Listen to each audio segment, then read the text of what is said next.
Welcome to the Lawyering Peace interview series, where we explore the intricacies of negotiations, accountability, law, and diplomacy in peace processes. Join us as we dive into discussions with individuals who have played key roles as diplomats, lawyers, and prosecutors in negotiating peace and justice.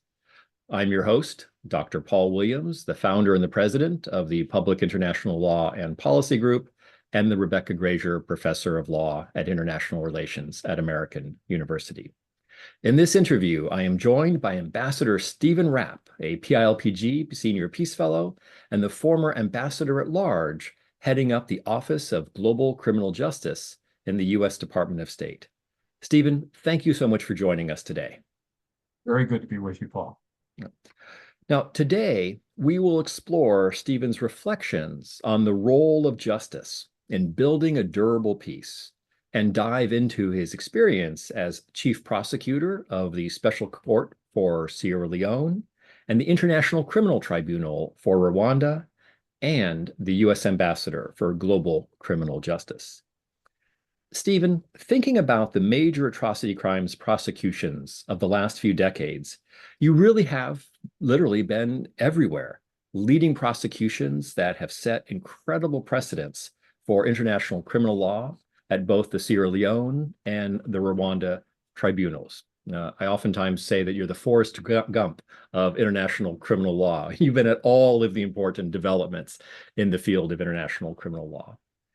Now, today I want to dive into the nexus between the pursuit of justice and the pursuit of a durable peace. But let's start off initially with setting the stage a little bit by explaining what is the Office of Global Criminal Justice? What was its initial focus? How has it changed over time with the expansion of its scope? And can you walk us through this journey of the office as well as your journey to build mechanisms of accountability to hold responsible those that have committed atrocity crimes? Well, great to discuss these topics with you today, Paul. The office, of course, was founded during the Clinton administration under Secretary Albright, and our good friend David Sheffer was the first ambassador. It was then called the Office of War Crimes Issues, and it specifically was designed to assist the two international criminal tribunals that had been established by the Security Council in 93 and 94 for the former Yugoslavia and Rwanda. And, it was part of a recognition that these courts that didn't have a police force of their own, that had very limited investigative capacities, really needed the support of a major state if they were going to succeed. And that was initially the design. But then before long, Ambassador Sheffer was, of course, leading the American delegation to the International Criminal Court Conference in Rome. The idea of why establish tribunals every time there's a situation, why don't you establish one that would cover everything?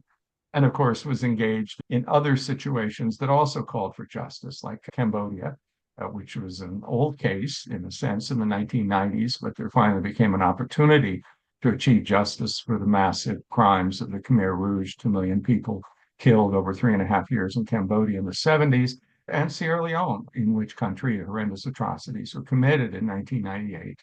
And 99 and 2000, in which there was desire to achieve justice that the government there very much wanted to achieve and invited international participation in. And frankly, the office continued during the Bush administration under two veterans of international justice, Pierre Prosper, who had prosecuted the Rwanda Tribunal, Clint Williamson, who had prosecuted at the Yugoslavia Tribunal. And even though the United States pretty well burned its bridges in terms of the ICC during at least the initial part of that administration, it continued to work for justice in a number of situations around the world and support it. And particularly became more oriented to the idea of working at the national level to build justice and to assist that process. Frankly, though they may not have said so, under the principle of complementarity, the idea that the ICC is only a court of last resort. Any of these tribunals really are only last resort. It's much better if the country where the crimes are committed, much better even where the country where maybe even the government was implicated in the crimes, proceeds to prosecute. It will have a much more durable effect. I came on in 2009 and served for 6 years in the Obama administration, where we developed a rapprochement with the ICC, became essentially a non-party partner supporting during my tenure, all of its investigations, which we were allowed to do even under the Bush administration's Invade the Hague Act, the American Service Members Protection Act. There was an amendment that permitted us to assist the court on a case-by-case basis where it didn't involve accusations against an American citizen. But increasingly during my term, I was involved as a variety of crises occurred, particularly those that grew out of the Arab Spring, in situations where there was no ICC jurisdiction and where we were trying to develop justice on the ground, build documentation for the crimes. That also drew us into peace negotiations, not often successful, but where the issue of what would happen to leaders that had been, say, implicated in massive crimes against their own people. And I must say, during my 6 years, if I wanted to go to a meeting at the National Security Council twice a week, I could go. There would be people that would be there essentially at the assistant secretary level. But we were called in to some extent to deal with the atrocities that were being committed there and how we were going to respond to them. And to some extent, those of us who are true international justice people always say you shouldn't instrumentalize justice. All of my colleagues were saying, well, shouldn't we remind the parties that if they do these horrible things, this will result in justice? So we often find ourselves sending those kinds of messages. One of the ways in which maybe we prevent conflict from getting worse. But obviously, as our discussions today will develop, there are also ways in which that accountability process can complicate the ability to negotiate final and durable peace agreements between the parties. Well, Steve, let me pick up on that a little bit. You and I have talked about this in the past, on the journey to peace. Oftentimes the parties, the international community, whomever is trying to help out and facilitate peace, bump into an adolescent 300-pound gorilla sitting right there in the middle of the pathway to peace called justice. It's kind of unpredictable. It could be helpful or it could maybe derail the process. Was it your sense in your 6 years as the ambassador for global criminal justice and your earlier experiences as prosecutors that diplomats grasped the unpredictable but important and powerful nature of justice on the path to peace? Well, I think increasingly they may, but there's certainly times in which the process wasn't necessarily completely thought through. I recall, my own experience at the Sierra Leone court, if you remember the history there, the rebels, that under the evidence that we eventually developed and proved in court were the active support of Charles Taylor, the president of Liberia, were largely succeeding in their civil war in 1999. Took control of Freetown, committed massive crimes there. They were at least forced out by West African peacekeepers, but continued to control 2/3 of the country. And in 99, there was a peace conference in Lomé, Togo, where accords were signed that essentially gave the RUF a share of power, essentially made their leader, Foday Sanko, who'd been trying to steal the diamond mines, steal the diamonds from the alluvial fields of northern Sierra Leone, essentially made a minister of mines and vice president of the country. And it was agreed that there would be a transition to an election where the rebels could nominate candidates, et cetera, and that they would disarm. Well, they didn't disarm. They actually captured 500 West African peacekeepers and UN that had then come in, peacekeepers as well, killed about 4 of them. Foday Sanko then faced demonstrations in front of his home in Freetown. The acting vice president and his guards went out and shot several dozen of the students to death. And then the country went back to war. And eventually, although it involved a small British intervention as well, the rebels were fairly well defeated, at which point they finally did decide to disarm and go into the political process where they got about 0.5% in the election. Meanwhile, at that point, the government said, well, we agreed at Lomé to these peace accords, and one of the aspects of the peace accords was a pardon, an amnesty for everybody for everything they'd done before 1999. And over the course of the conflict, 95% of the bad things happened before the Lomé amnesty. So, but then after the breaking of this agreement, they came back and said, well, we need a court now, a special court to go after those that are the most responsible. And then we had issues in our cases. We convicted each of the individuals that we were able to arrest. Eventually, that someone would say, well, I eventually agreed to peace. Aren't I entitled to a discount in my sentence. Wasn't quite in time. Famously, Issa Cisse, in a movie, you may have seen it, a documentary. And a friend of mine was, war done done. Finally, went to a ceremony called War Done Done, where they hooked up all the weapons. And we convicted of 17 counts, including attacks on peacekeepers. And then what should he get? Well, we kind of thought maybe 60 years would have been about right. There were no life sentences at our court that were available. The defense said, oh, no, much, much, much, much less than that because of his eventual participation in peace. So in our view, the judges gave him about an 8-year discount, and he ended up with a 52-year sentence. But there were sort of then questions, well, won't this cause people not to agree to peace? Won't this obstruct future peace negotiations if they know they're going to get stuck like this? On the other hand, if people actually think they can go out and kill 50 or 60,000 people and amputate tens of thousands of people, rape or sexually enslave north of 100,000 women, and then come in and say, okay, we'll break up a few weapons and then we'll have peace and then we want all this forgiven. And of course, next time they're not happy with the arrangement, like Sanko and his people weren't happy in 99, they go start shooting people again. So, it's if you want a durable peace, you got to have you have to have justice.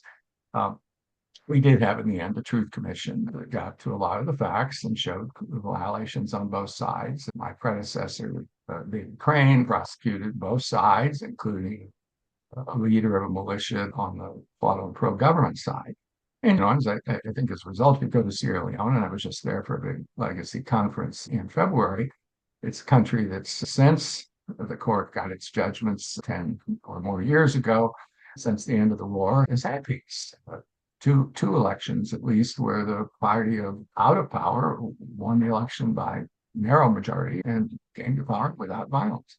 So I think we saw that combining, peace and truth and justice, that we got it wrong at Lomé, we eventually got it right when the court was established in 2002, and when there was both the Truth Commission and the court to prosecute the big shots, necessarily the little shots, but that's the kind of thing that works better than what we had at 99 or what others may try to negotiate in situations. Give them an amnesty, bring the fox into the chicken coop and let them rule the chickens, and everything will be just fine. Well, it won't be if the signal is basically that there's impunity for atrocities against men, women, and children. Well, Stephen, let me pick up on that amnesty a little bit. Do you ever see it as appropriate or possible to have an amnesty in a peace process as the price of getting to yes, or the price of ending the war? Well, I'm rather a stickler, and a purist on this. I don't think that one can, under international law, and then should not grant an amnesty for crimes that are international crimes. By that I mean genocide, serious war crimes, crimes against humanity. One should, however, grant an amnesty. I think this is consistent with the rule of Additional Protocol 2 of the Geneva Conventions for Non-International Armed Conflict, should negotiate an amnesty on all sorts of what we would call political crimes, such as sedition, insurrection, treaty, security violations. I mean, sort of the model of Robert E. Lee, I think the Confederacy fought honorably, he goes home, not prosecuted. But then, the guy who ran the Andersonville prison or war camp mistreated prisoners of war, people that were not in combat, is prosecuted. And so you don't go back and after them for attacking a military garrison or something. That's what happens in an international armed conflict. But you do go after them for amputating men, women, and children, for enslaving people, or particularly for sexual violence, which is never justified. Well, along those lines, as you mentioned, you're a purist, and as the listeners know, I'm also on the justice first end of the spectrum.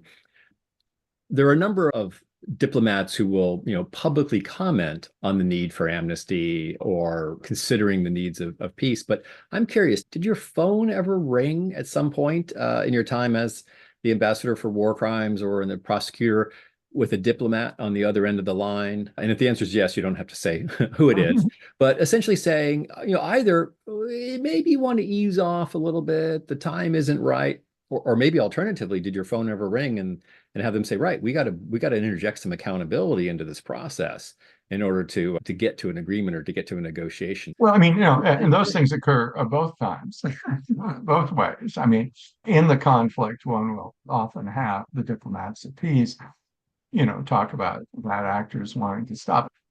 From a very utilitarian and pragmatic point of view. One of the challenges of atrocities is that when you do have atrocities committed, they have longer sort of knock-on effects and sort of endanger the prospect of peace almost intergenerationally. If one has the perception that these people have committed horrible crimes, so you still have, issues in Armenia and with Turkey and Azerbaijan, et cetera, things like that. They just go on and on and on, et cetera. And if a conflict is fought like an old style traditional battle across lines with soldiers suffering horribly, peace can be made, and countries that were enemies can the next time be allies. But if you have this tremendous killing and the horrors that are visited against the innocent, then it becomes much, much more difficult.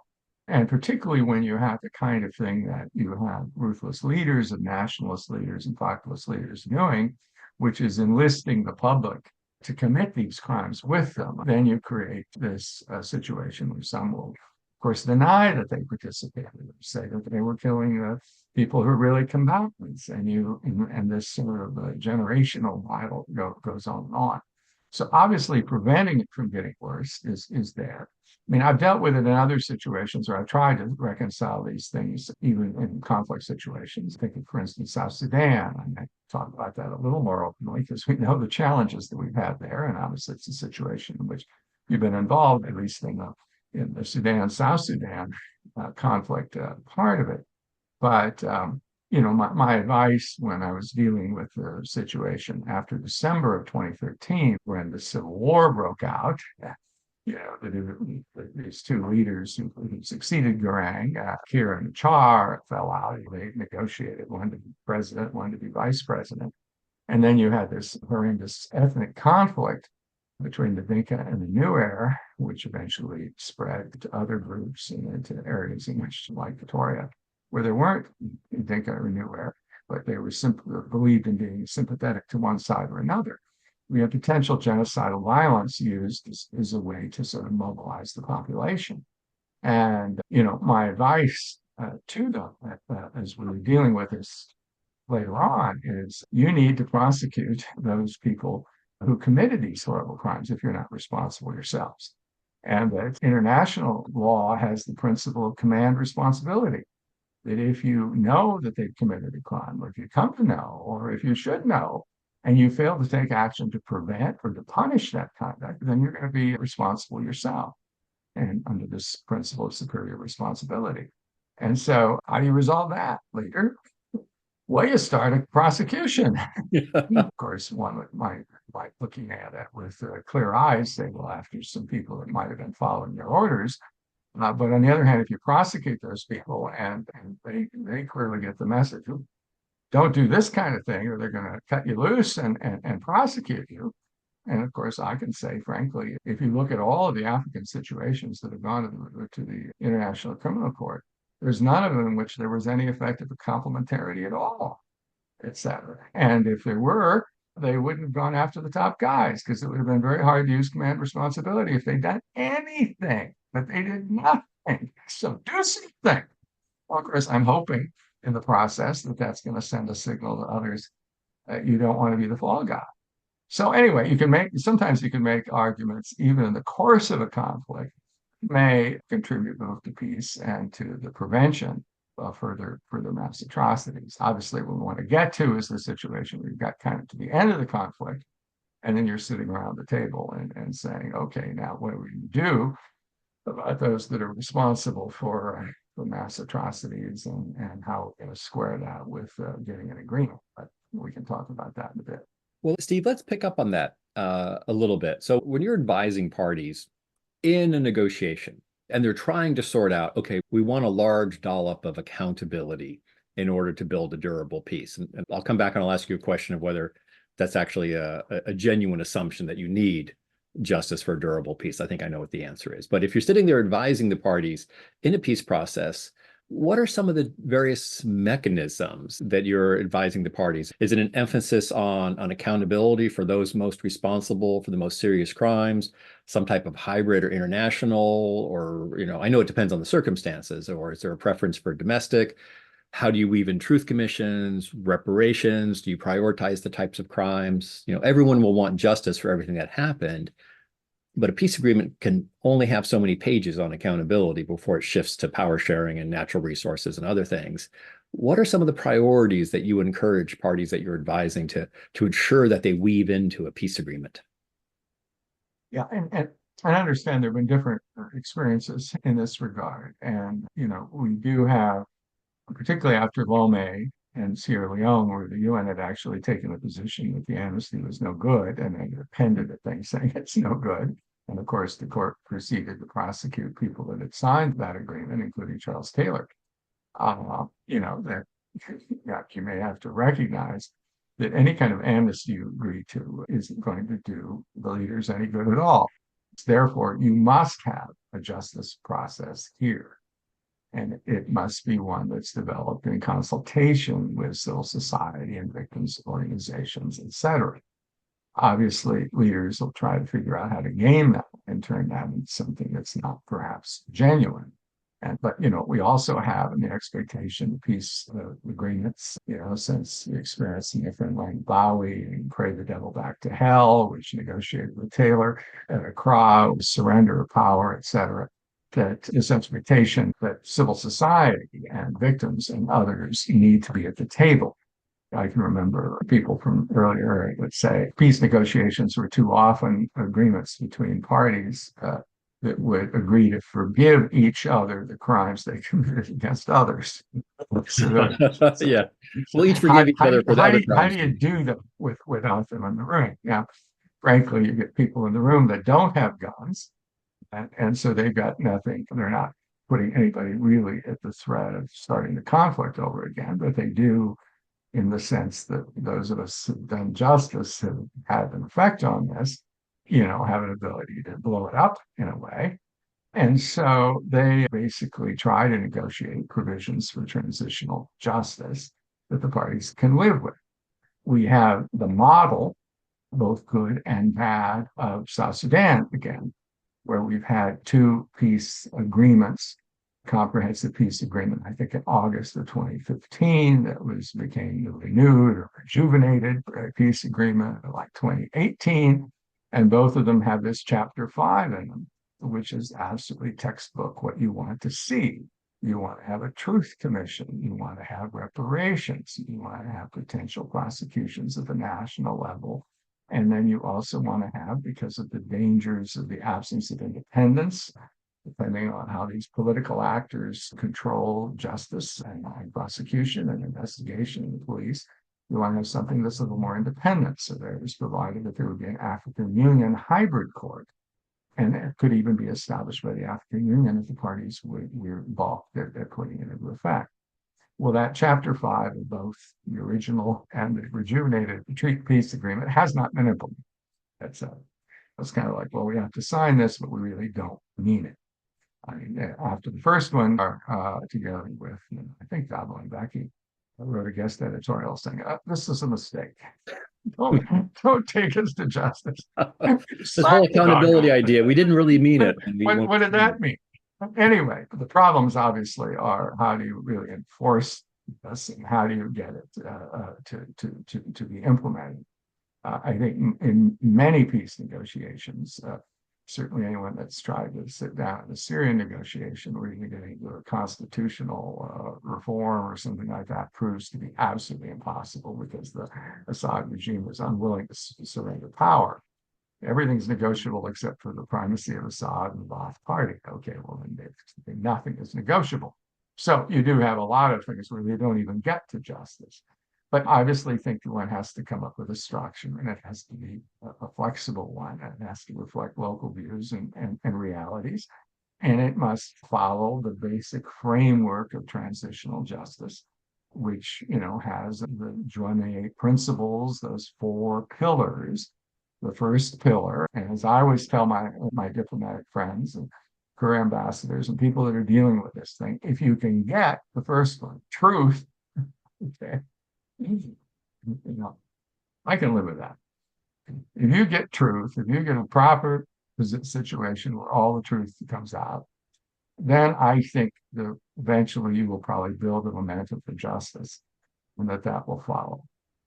Others think they might be, others might be tricked into thinking they could waylay the effort for justice. But as long as you've got a process that really develops truth, then you can look at what comes next and how to develop it. The problem is regimes are unwilling to do that. I mean, in Ethiopia, for instance, during the Tigray War, which cost more than 600,000 lives, massive against humanity, starvation, sexual violence, which my colleagues in PHR have documented almost 96% of it by uniformed soldiers, horrendous crimes. And, they formed a commission of inquiry, which sadly Geneva went along with, that failed to detail any of it. And they're talking transitional justice now with probably amnesties in it, an absolute reluctance to involve any external actors that might actually require any standard to be met. So no truth at all. That is no good. And anybody that says it's good or wants to cooperate with it for 1 second isn't sincere about the process of justice, and it's just going to cause other wars and other conflicts to occur, as are right now occurring in Hamara and Romeo State. So you really have to get there and have to pressure it, or it's just not worth it's not worth the effort to become. Well, let's pick up on that a little bit because I think you're right. Without the truth, you need truth, and if you get truth, then that may lead to the other pillars. Because once you know the truth, there's usually a sense of, well, okay, shouldn't somebody be held accountable for these atrocity crimes, these bad acts? Let's talk a little bit about Ukraine, Gaza, and even Syria. In Ukraine, President Putin has been indicted for his atrocity crimes against Ukraine. Just recently, the leadership of Hamas and Prime Minister Netanyahu were indicted. The French are trying to do a trial in absentia of Assad for Syria, going after the highest level officials. How do you think that is going to impact the prospects for peace in Ukraine, in Gaza, and then maybe even in Syria? What is your take on that? Yeah, I mean, it's an interesting question. I mean, we had it during the debate over Gaddafi in Libya. If someone would, well, withdraw that indictment, Mr. Prosecutor, and Gaddafi will settle peace. Well, anyway, so what's he going to settle? What's he going to agree to? Nothing. It's not going to make any difference. And I don't think that Putin will be 1 inch more reasonable in terms of territory or whatever resolution or NATO or any sort of European influence existing in what he calls Little Russia, aka Ukraine. I mean, it's not going to make really any difference as far as he's concerned. So I certainly would not trade it away. Now, if I want to be really tough about it, I say we handle it like Milosevic would say. You can't get the sanctions off. You can't get back into the international community unless you, the Russian state, cooperate with international justice, as was required in former Yugoslavia, and eventually got the ICTY, every one of the 161 suspects into justice or resolved in one way or another. But that was the conditionality because the countries of the former Yugoslavia saw the European Union countries being twice as rich as they were, at least. And they wanted it, at least at that stage. So there was some incentive to do it. I can't imagine that necessarily working right now with Putin. And I think whatever resolution that's reached probably will ignore the ICC arrest warrant, but the arrest warrant will not go away. There's no political way to make it go away. And the prosecutor can't move to withdraw it on the basis of politics, or the judges will say no. The only solution is for the UN Security Council, as allowed under the Rome Statute, to suspend the case for a year at a time in resolutions that could be vetoed and would certainly require 9 votes. So I think it'll be out there, and that doesn't bother me because I don't think it makes that much difference in terms of Putin negotiating from a peace standpoint. But I also think that it's fine that it hangs over his head until the day he dies, and he might make a mistake and get caught, Pinochet style, which would be a great signal for the next one who wants to do the same thing. we deal with Bashir and the warrant in Sudan, involved in the South Sudan process, and the comprehensive peace agreement, and the questions of whether South Sudan would be allowed to go after the referendum and everything else. And wouldn't we have to sit down and work it all out with Bashir, even though he'd been indicted by the ICC under his Security Council referral? Eventually, we did it without doing that, and South Sudan became independent in 2011.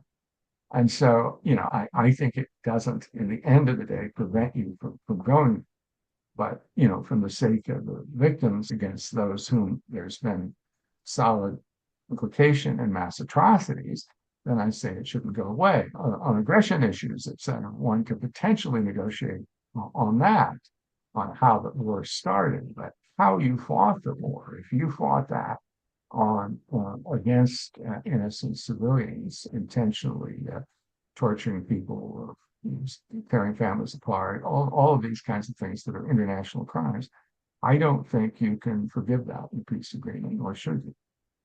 And that even the indictment, even if the indictment, the arrest warrant, it plays a role in that pillar of truth, victim catharsis, accurate historical record.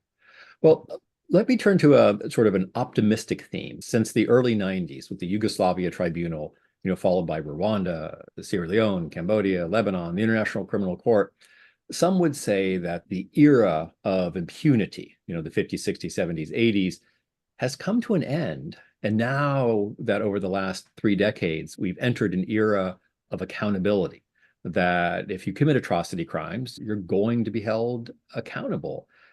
Do you think we've really entered an era of accountability? Is it irreversible? And if not, what do we need to do in order to make it irreversible? Yeah. I mean, I remember I was in Kampala where Ban Ki-moon gave that speech about the entering an age of accountability. And I think that age has been relatively slow and dawning. I mean, to be frank, up until 2010, 2011, there had been a fair amount of progress in this area, in the ad hoc courts in particular, in winning their cases and in bringing the suspects to account. Certainly, since Putin went back to the presidency in 2012, and the world as aligned as it's had, the record of actually success at the international court level is much more limited, except to the extent that they were finishing cases against people they already had. So we've had this division of the world that has made international justice much more complicated. I would say, on the other hand, we've also seen a kind of third wave coming from below that has strengthened the process, and that is that some society groups, armed with documents that they obtained through their own efforts, eyewitness of the guys committing the crimes or the guys taking pictures of themselves committing the crimes on the social media. All of these efforts have tended to strengthen the kind of evidentiary base that sometimes was lacking even at the ICC in its early cases. And you have more people pushing these cases forward. You have a process even in Syria where, there's no pathway to international justice at present. The ICC was blocked by a Security Council veto of Russia and China in 2014. No even side way to get in there like there is in Myanmar for forced deportation in Bangladesh. And yet you have, half a dozen convictions against Syrian officers now in Europe, a case against the general on trial in Sweden, perhaps another one soon in Austria. See about this, 3 security officials, at least on trial in absentia, including the head of the National Security Bureau, and Lucan, on trial in France, cases potentially in other countries as well. And there's a Assad warrant, if it's upheld by the French courts against the president on chemical weapons issues. And that's a reflection of the Commission of Inquiry, of civil society groups, beginning with the Syrian Justice and Accountability Center, and CIJA and others, now an international mechanism established by the General Assembly that's building the evidence. So finding ways into courts in third countries, and every situation that now pops up, in situations that happen, crimes are being committed, groups pop up, and they are out there putting the evidence together to finding avenues to justice, maybe eventually in the ICC or in an international court, but certainly in warrants that may not be answered against high-level individuals and actual trials against traveling, sometimes lower or mid-level individuals. individuals that are out there. So the seeds that were planted by international justice in the 90s re-germinated from Nuremberg, but continued to grow out in the world. And so in every conflict, in every situation, if they're not thinking about what's going to happen on justice and are a little worried about it, if they're doing awful things, they're not being very well advised because we're coming after them. I'm glad you mentioned that, Steve, because I think that sometimes in our community, we look at the international mechanisms for atrocity crime prosecution, and sometimes they look a bit shaky or a bit fragile. But every conflict that I've been involved in the last 20 years, the victims, the civilians, they all want accountability for the atrocity crimes, whether it's domestic, whether it's universal jurisdiction, whether it's hybrid, international.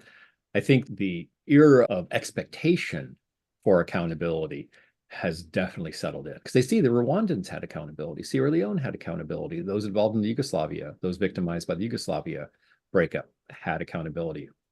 Why don't they have accountability? Well, we only have time for one more question. So I want to give you this open-ended question of what is the one takeaway that you want our listeners to remember in terms of peace, justice, the relationship, the role that justice plays in building a durable peace?